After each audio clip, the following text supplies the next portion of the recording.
Dans la vidéo précédente, nous avons compris la fonction logarithme. Nous avons vu que la fonction ln est en fait la réciproque de la fonction exponentielle et nous avons vu que le domaine de la définition doit toujours être un nombre plus grand que 0, doit toujours être un nombre positif. Là maintenant, on va comprendre quelques propriétés des fonctions ln. Si par exemple, si moi j'ai ln de a plus ln de b, ça veut dire ln d'un nombre plus ln d'un autre nombre, c'est la même de dire b est égal à ln du a fois b. Si moi j'ai un ln du nombre, mais cette fois-ci, moins ln d'un autre nombre, cela est égal à ln du a sur b. Si moi j'ai ln, mais cette fois-ci fois n, donc n fois ln, c'est de même de dire ln de a à la puissance n. Donc, à la fin, si moi j'ai moins ln de a est égal à ln de 1 sur a. Notez bien que le n ici est égal à moins 1. Donc, en effet, ces deux-là sont les mêmes choses, sauf que le n ici est égal à moins 1. Donc, ça sera est égal à ln entre deux accolades a à la puissance moins 1. Et 1 à la puissance moins 1, c'est la même chose de dire 1 sur a. Donc, ln du 1 sur a. Bon, la dernière chose, 0,5 ln du a est égal à ln racine de a. Et encore, c'est la même chose ici. 0,5, voilà, c'est la n. Ok, donc pareil à cet exemple-là, sauf au lieu d'écrire moins 1, nous avons écrit 0,5.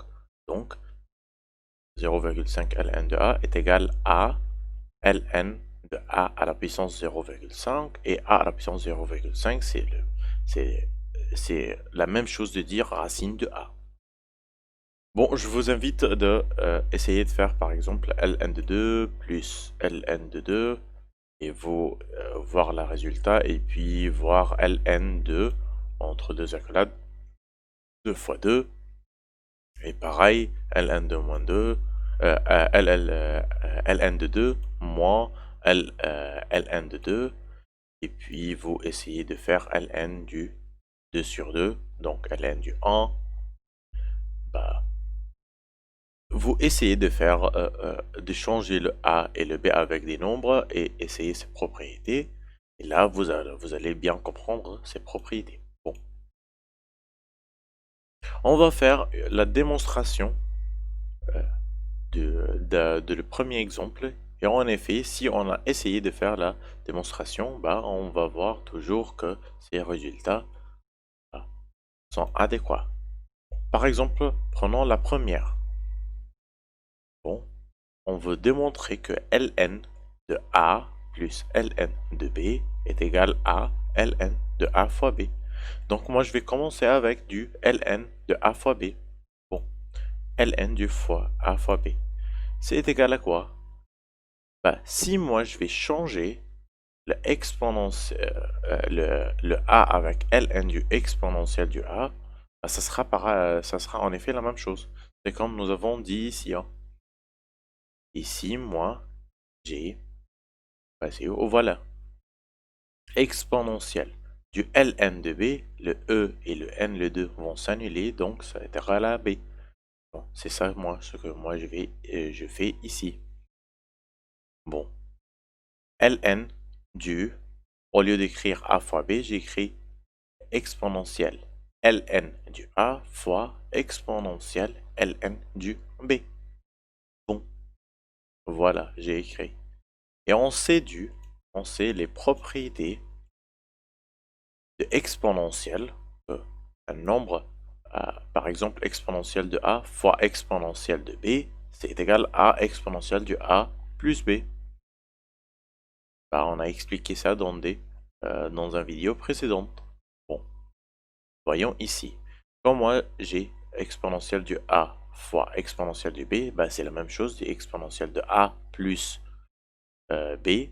Bah voilà, donc exponentielle du ln du a qui vient d'ici, plus ln du b. Bon, enfin, on peut annuler le ln avec l'exponentielle. Ce qui va me reste encore, c'est le ln du a plus ln du b. Et bon, et c'est ça. Bon, on peut prendre un exemple sur ces propriétés-là. Par exemple, si moi j'ai 2 ln de 3 moins 4 ln de 2 moins ln du 5. Donc moi, je vais utiliser mes propriétés pour simplifier ça, pour voir le résultat à la fin. Bon, 2 ln de 3. Donc, le 2, voilà, c'est comme le n. Donc, je vais changer ça par ln et puis le a à la puissance n, donc le 3 à la puissance 2. Le 2 va devenir ici. Puis ici, j'ai moins 4 ln de 2. Donc, pareil comme moi je fais ici, le 4, voilà, c'est le n. Donc, ça va être à la puissance du 2. Donc, je vais avoir ln du 3 au carré moins ln du 2 à la puissance 4. Et le ln du 5, bah, ça reste ln du 5. Et puis enfin, j'ai un signe du moins et un signe du moins. Donc, moi, j'ai une autre propriété pour le signe du moins. Et ça va changer mon nombre, le a par 1 sur a. Donc, ln du 3 au carré, pas de changement. Ici, le moins, ça sera plus. Et puis, 2 sur 4, ça sera 1 sur 2 sur 4, pareil à 5. De 5, ça va changer pour 1 sur 5, et enfin, le moins, ça va changer en plus. Bon, j'ai enfin ln du 3 au carré plus ln du 1 sur 2 à la puissance 4 plus ln du 1 sur 5, 1 cinquième. Bon, bah, nous avons ici la dernière propriété. Si ln du a plus ln du b, ça sera égal à ln du a fois b. Donc, le ln de 3 au carré plus ln blablabla bla, bla, bla. Donc, ça sera égal à ln du 3 au carré, ok, fois 1 sur 2 à la puissance 4 fois 1 sur 5. Et si moi je vais la multiplication de tout ça, je vais avoir et ln 9 sur 80. Bon, nous avons compris les propriétés et un exemple et une démonstration. Bon, maintenant, nous allons aborder comment faire la résolution des équations avec ln. Donc, si moi, j'ai un ln de a est égal à ln de b, donc c'est évidemment que le a est égal à b, parce que les deux, voilà, ces deux-là sont égaux, donc ce qui change seulement, c'est le a et le b, ça veut dire que le a et le b sont les mêmes. Donc, prenons un exemple ici. ln de x plus 2 est égal à 2 ln de x. Bon, premièrement, je vais utiliser la propriété pour simplifier ça. Donc, le ln du x plus 2, il n'y a pas de changement, voilà. Et puis, le 2 ln de x, le 2, ça va entrer dedans avec une puissance, donc avec sa propriété-là. Le n ln du a est égal à ln du a à la puissance n. Bon, 2 ln de x, ça va être changé par ln du x au carré.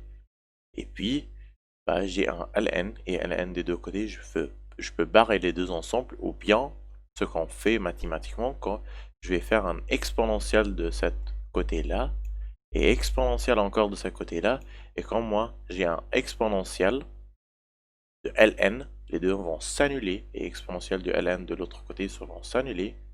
Bon, ce qui va me rester, c'est x plus 2 et x au carré. Bon, j'ai x plus 2 est égal à x au carré. Et là, c'est une fonction deuxième degré. Bon, je vais faire aller le x plus 2 à l'autre côté. Donc, je vais avoir x au carré moins x moins 2. Et tout ça, ça sera égal à 0. Bon, je vais calculer les discriminants et voir quand est-ce que cette fonction est égale à 0. Bon, c'est égal à quand c'est égal à 0, quand x1 est égal à moins 1 et x2 est égal à 2. Notez bien que ici, le fonction ln est définie seulement pour tous les nombres positifs. C'est celle que nous avons expliquée dans la vidéo précédente. Donc, pour x1, ce qui est égal à, pour x1, cette valeur-là est égale à moins 1. C'est une valeur interdite. Pourquoi? Parce que mon fonction ln est définie seulement pour x plus grand que 0. Donc, mon résultat, ça sera x est égal à 2. Donc, quand je vais changer x par 2, ln de x plus 2 sera est égal à 2 ln du x. Et merci.